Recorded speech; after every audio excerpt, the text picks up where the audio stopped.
Okay, तो जैसे हमने पहले तमाम आर्टरीज इस डायग्राम से की, अभी हम यहीं से देखते हैं कैसे आर्च ऑफ एओर्टा से ब्रैकियोसेफलिक ट्रंक निकला था और लेफ़्ट कॉमन कैरोटिड और लेफ़्ट सबक्लेवियन आर्टरी निकली थी।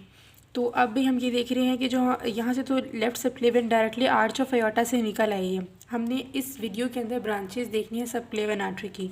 तो लेफ्ट सबक्लेवियन तो डायरेक्टली ओरिजिन हमने देख लिया, ब्रैकियोसेफलिक ट्रंक से निकलते हैं, लेकिन जो राइट वाली है वो कैसी होती है कि brachiocephalic trunk behind the sternoclavicular joint जो है वो डिवाइड हो जाती है राइट सब क्लेवियन और राइट कॉमन कैरोटिड। अब राइट सब क्लेवियन जो है इस तरह से वो नीचे की तरफ जाती है और फिर जो है फर्स्ट रिब तक पहुंच जाती है। जब वो फर्स्ट रिब से नीचे क्रॉस करेगी, यानी कि नीचे की तरफ जाएगी, फर्स्ट रिब से नीचे जाएगी, तब वो कंटिन्यूस हो जाएगी एक्सिलरी आर्टरी के तौर पर। अब इसको मैं इस डायग्राम के थ्रू जो है एक्सप्लेन करती हूँ, ठीक है। इस डायग्राम के अंदर जो है इसके पार्ट्स आपको नज़र आ जाएंगे, सही तरह से समझ आ जाएंगे। तो ये वही आर्च ऑफ एओर्टा से यहाँ पे राइट साइड से निकली, तो ये हमारी सबक्लेवियन आर्टरी है। सबक्लेवियन आर्टरी जब इस तरह से जो है लैटरली और डाउनवर्ड जा रही होती है, तो ऊपर से एक मसल आता है जिसको हम बोलते हैं सिक्लेनिस इंटीरियर। सिक्लेनिस इंटीरियर इसके आगे आगे जब यहाँ पे अटैच होता है हमारे पास फर्स्ट स्ट्रिप के ऊपर, तो ये जो है इसको 3 पार्ट्स के अंदर डिवाइड कर देता है। फर्स्ट पार्ट जो है वो इसके आगे है सिक्लेनिस इंटीरियर के, सेकंड पार्ट जो है बिहाइंड द सिक्लेनिस इंटीरियर है, और जो हमारा थर्ड पार्ट है वो इससे आगे की तरफ है, ठीक है, यानी कि सिक्लेनिस इंटीरियर वाले पार्ट के बाद है, और वो उसके बाद कंटिन्यूस हो जाता है एक्सिलरी आर्टरी के तौर पर।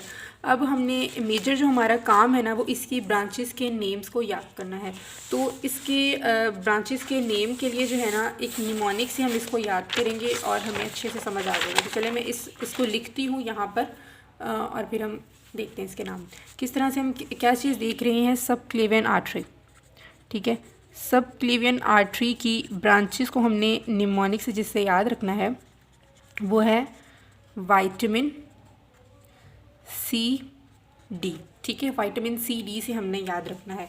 तो इसके फर्स्ट पार्ट की जो ब्रांचेस हैं वो है विटामिन सी, और जो इसका थर्ड पार्ट है उसमें ऑक्यूनल ब्रांचेज जो हैं वो डी से आती है, जिसको हम कहते हैं डॉर्सल स्कैपुलर आर्टरी, ठीक है। तो अब मैं इनके नाम लिखना शुरू कर देती हूँ। तो हमारे फर्स्ट पार्ट की ब्रांचेज जो हैं वो विटामिन वी से हमारे पास आ गई वर्टिब्रल आर्टरी, और वर्टिब्रल आर्टरी का पूरा कोर्स जो है मैं एक वीडियो के अंदर एक्सप्लेन कर चुकी हूँ, जो कि blood supply to the brain and spinal cord. तो उसका लिंक जो है मैं डिस्क्रिप्शन में डाल दूँगी, वहाँ से आप इसका कोर्स बहुत अच्छे से देख सकते हैं। वर्टिब्रल आर्टरी आ गई, उसके बाद आई से हमारे पास आ जाती है इंटरनल थोरैसिक आर्टरी।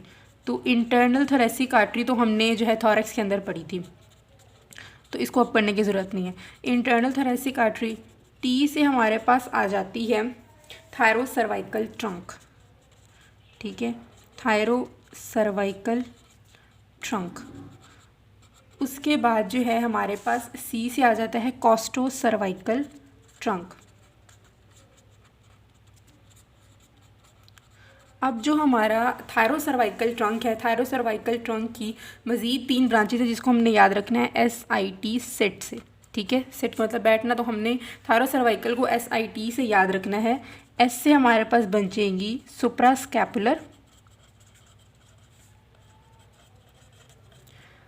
आई से हमारे पास बन जाएगी इंफीरियर थायराइड, जो कि आपको पता है थायराइड ग्लैंड को सप्लाई करेगी, और रिकरल लेरेंजियल नर्व के साथ इसका रिलेशन होता है कि मतलब ऊपर थायराइड ग्लैंड है ना, तो मतलब कि जैसे अब ये थायराइड ग्लैंड है हमारे पास पड़ा हुआ, ठीक है, इस तरह से थायराइड ग्लैंड है। ऊपर हमने कहा था कि जो हमारी एक्सटर्नल लेरेंजियल है और सुपीरियर थायराइड इस तरह से आती है कि ग्लैंड से जितना दूर जाएँ उतना वो नज़दीक होती हैं, और ग्लैंड के पास आके वो क्या हो जाते हैं, सेपरेट हो जाते हैं। अगर ये हमारी एक्सटर्नल लेरेंजियल नर्व है तो ये हमारी सुपीरियर थायराइड आर्टरी है।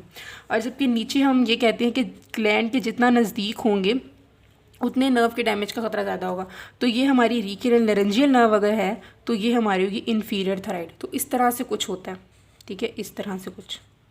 तो इस वजह से हम चाहते हैं कि अगर हमने थायराइडेक्टमी करनी है तो थायराइड ग्लैंड के ऊपर से अगर हम देखें तो हम नियर द ग्लैंड उसको कट करते हैं, आर्टरी को लाइगेट करते हैं, ठीक है। अगर हमने आर्टरी को लाइगेट करना है तो नियर द ग्लैंड करेंगे, और अगर नीचे से आर्टरी को लाइगेट करना है, यानी इंफीरियर थायराइड आर्टरी को लाइगेट करना है, तो हम अवे फ्रॉम द ग्लैंड उसको लाइगेट करते हैं। तो ये तरीका होता है, ठीक है। तो यहाँ पे आपने याद रखना है रिकरल लेरेंजियल और इंफीरियर थायराइड का रिलेशन होता है आपस में, थायराइड ग्लैंड को उसने सप्लाई करना होता है। और बाद में हमारे पास टी है, तो टी से हमारे पास आ जाता है ट्रांसवर्स सर्वाइकल आर्टरी, उसके बाद जो कॉस्टो सर्वाइकल ट्रंक है, कॉस्टो सर्वाइकल ट्रंक की दो ब्रांचेस हैं, एक सुपीरियर इंटरकॉस्टल और एक डीप सर्वाइकल। ठीक है, ये आ जाती है सुपीरियर इंटरकॉस्टल और deep cervical artery, costocervical trunk की ब्रांच है। उसके बाद हमारे थर्ड पार्ट की ब्रांच आ जाती है। ठीक है, हमारे थर्ड पार्ट की ब्रांच जो है ओकेजनली होती है डॉर्सल स्कैपुलर आर्टरी। तो जी यहाँ पे हमारी सबक्लेवियन आर्टरी जो है इसकी ब्रांचेस आपको मैंने दिखा दी हैं। अब मैं एक और डायग्राम से ये आपको और क्लैरिफाई हो जाएगा, ये आप देख रहे हैं यहाँ पे। ठीक है, यहाँ पे ये हमें शो की हुई है सबक्लेवियन आर्टरी, यहाँ से सबक्लेवियन आर्टरी जा रही है नीचे की तरफ, और सबक्लेवियन आर्टरी से जो है पहले यहाँ पे हमारे पास निकली है वर्टिब्रल आर्टरी ऊपर की तरफ, नीचे की तरफ हमारे पास निकली है इंटरनल थोरैसिक। ठीक है, VI से वर्टिब्रल इंटरनल थोरैसिक, T से फिर हमारे पास ये है थायरोसर्वाइकल ट्रंक। और थायरोसर्वाइकल ट्रंक की 3 ब्रांचेस, इंफीरियर थोराइड, ट्रांसवर्स सर्वाइकल और सुप्रास्कैपुलर। उसके बाद यहाँ पे ओकेजनली उन्होंने बोला था, अच्छा एक है कॉस्टो सर्वाइकल ट्रंक जो कि उन्होंने यहाँ पे दिखाया नहीं हुआ, बहरहाल कॉस्टो सर्वाइकल ट्रंक है और उसकी भी 2 ब्रांचेस हैं, सुपीरियर इंटरकॉस्टल और डीप सर्वाइकल। और उसके बाद थर्ड पे ओकेजनली हमारे पास डॉर्सल स्कैपुलर आर्टरी निकलती है। तो ये जी हमारे पास सबक्लेवियन आर्टरी, इसकी ब्रांचेस के नाम याद करने ज़रूरी है। और यहाँ पे हमारी जो है कंप्लीट हो चुका है जो कि हमने शुरू किया था blood supply of head and neck को। तो आपने अगर देखना है तो आप कंप्लीट वीडियो को एक साथ देखें, क्योंकि आपस में इनका लिंक मैंने डेवलप किया हुआ है।